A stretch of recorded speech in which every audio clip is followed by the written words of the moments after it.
বনলতার কুকীর্তির সামনে আসতেই বাড়ি থেকে বের করে দিল অনুভব। সম্পূর্ণ জানতে হলে দেখতে থাকো। গল্পের শুরুতেই দেখা যায় গয়নাগুলো আসলেই চুরি করেছে কে, এটা তো জেনে গেছে লাজু।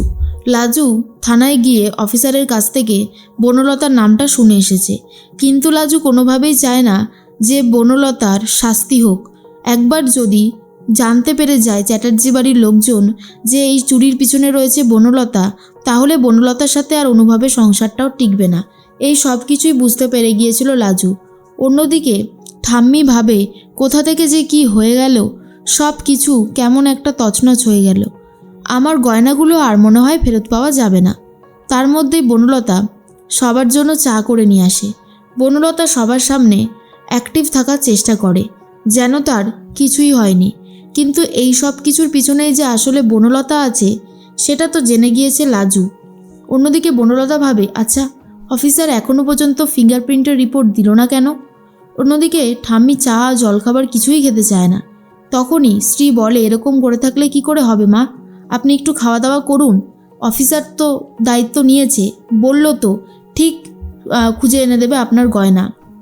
এর মধ্যেই স্ত্রী তখন বলে, অফিসার তো আমাদেরকে জানালো না ফিঙ্গারপ্রিন্টে কার কার ফিঙ্গারপ্রিন্ট পেয়েছে, তারপর গয়নাগুলোর কি খবর। এর মাঝখানেই চলে এসেছে লাজু। লাজু তখন বলে, আসার সময় আমি থানা থেকে ঘুরে এসেছি, আমি জানতে পেরে গেছি ফিঙ্গারপ্রিন্টে কার কার হাতের ছাপ এসেছে। তখনই লাজুর কথা শুনে বনলতা ভয় পেয়ে যায়। আর এরপর লাজু বলে, আমার কিন্তু কোনো হাতের ছাপই পায়নি পুলিশ। তোমরা তো এই গরিব মেয়েটাকে সন্দেহ করেছিলে, সেজন্যই কথাটা বললাম। স্ত্রী তখন বলে, হ্যাঁ বলেছি, সন্দেহ করাটা কোনো অন্যায় ব্যাপার নয়, আর করতেই পারি। আমি তোমাকে সন্দেহ করেছি, হয়েছে নাও, তুমি তো আবার নিজেকে নির্দোষ প্রমাণিত করেই দিলে, কিন্তু মাঝখান থেকে গয়নাগুলো কোথায় গেল এটাই হয়ে গেল একটা প্রশ্ন। লাজু বলে, আমরা গরিব হতে পারি কিন্তু আমরা চোর নই। আর আমাকে তো তুমি সন্দেহ করেছিলে বনলতা দিদি, কিন্তু দুঃখের বিষয় চোরটা কিন্তু আমি নই। বনলতা ভাবে, লাজু আমার সাথে এইভাবে কথা বলছে কেন? তাহলে কি অফিসার ওকে বলে দিয়েছে আমার হাতের ছাপ এসেছে? বলে দিলেই বা কি, আমি তো আগেই ক্লিয়ার করে দিয়েছিলাম ঠাম্মির গয়না তো আমরা ধরি, তো আমার হাতের ছাপ সেইভাবে আসতেই পারে। তার মানে এটা কোনোভাবে প্রমাণিত হয় না যে আমি আলটিমেটলি চুরিটা করেছি। এরপরে অনুভব ভাবে, কেন জানি না মনে হচ্ছে লাজু কোনো গল্প দিচ্ছে, লাজু সত্যি কথা বলছে না। তাহলে কাকে আড়াল করছে লাজু? সত্যিটা আমাকে খুঁজে বার করতেই হবে। এর মাঝখানেই অফিসারের ওপর কথা শোনাতে থাকে স্ত্রী, আর বলে, অফিসার কেমন লোক, আমাদের বাড়ি থেকে সমস্ত কিছু নিয়ে গেল, আমাদেরকে খবরটা না দিয়ে লাজুকে খবরটা দিল, এই ব্যাপারটা তো মোটেই ঠিক না। এরপর অনুভব নিজেই থানায় চলে যায় আর বলে, অফিসার আপনি আমাদের বাড়ির থেকে ফিঙ্গারপ্রিন্ট কালেক্ট করলেন, কিন্তু রিপোর্ট দিয়ে আসলেন না, ব্যাপারটা আমি ঠিক বুঝতে পারলাম না। এরপর অফিসার বলে, আপনাদের বাড়িতে ওই যে মেয়েটি থাকে, কি যেন নাম, লাজবন্তী, ও আপনাদেরকে কিছু বলেনি? তখন অনুভব বলে, ও কিছু বলুক বা না বলুক, আমি আপনার কাছ থেকে জানতে এসেছি, আমি ওর কথা শুনেছি, কিন্তু আমার মনে হলো ও কাউকে একটা আড়াল করতে চাইছে, সত্যি কথাটাও বলছে না। এরপর অফিসার বলে, এখন আমি কি করি, মেয়েটা তো বলেছিল সত্যি কথা বলতে না। অফিসার তখন ইনিয়ে বিনিয়ে কথা বলতে থাকে যাতে অনুভবও ধরতে না পারে, আর সেটা অনুভবও অবশ্য বুঝে যায় যে অফিসার ঠিক উত্তর তাকে দিচ্ছে না। কিন্তু কেন দিচ্ছে না সেই প্রশ্নের উত্তরটাই পাচ্ছেন না।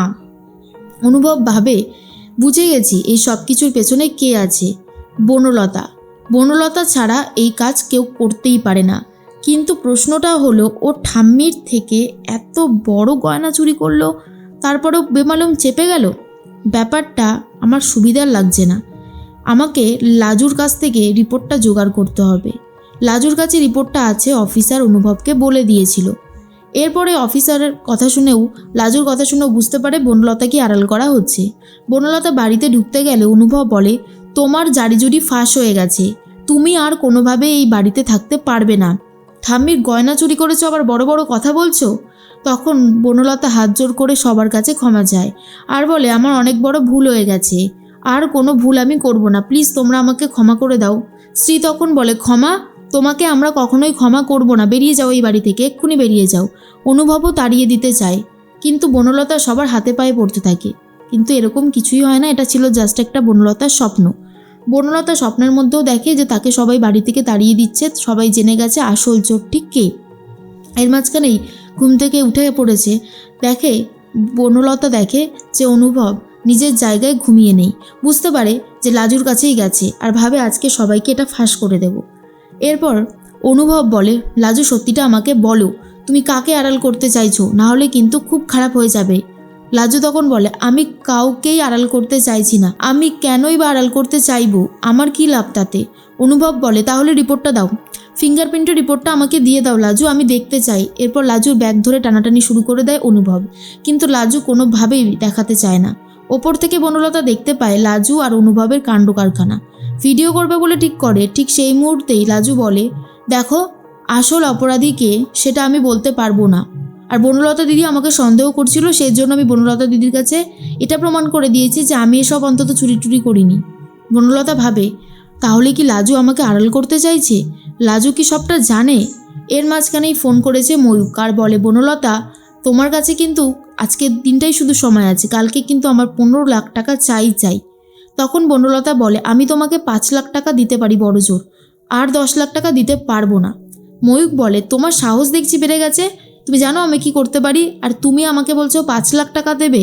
আমি চেয়েছি 15 লাখ, তুমি আমাকে টাকাটা দিয়ে দাও, না হলে কিন্তু আমি কতটা ডেঞ্জারাস হয়ে যেতে পারি তুমি জানো না।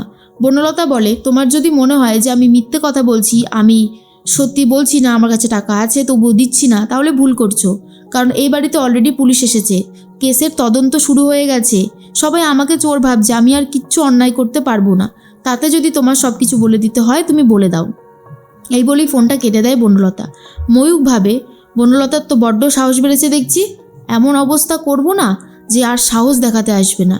বনলতা খুবই কান্নাকাটি করতে থাকে আর বলে, কি করব আমি, কি করে নিজেকে বাঁচাবো বুঝতে পারছি না।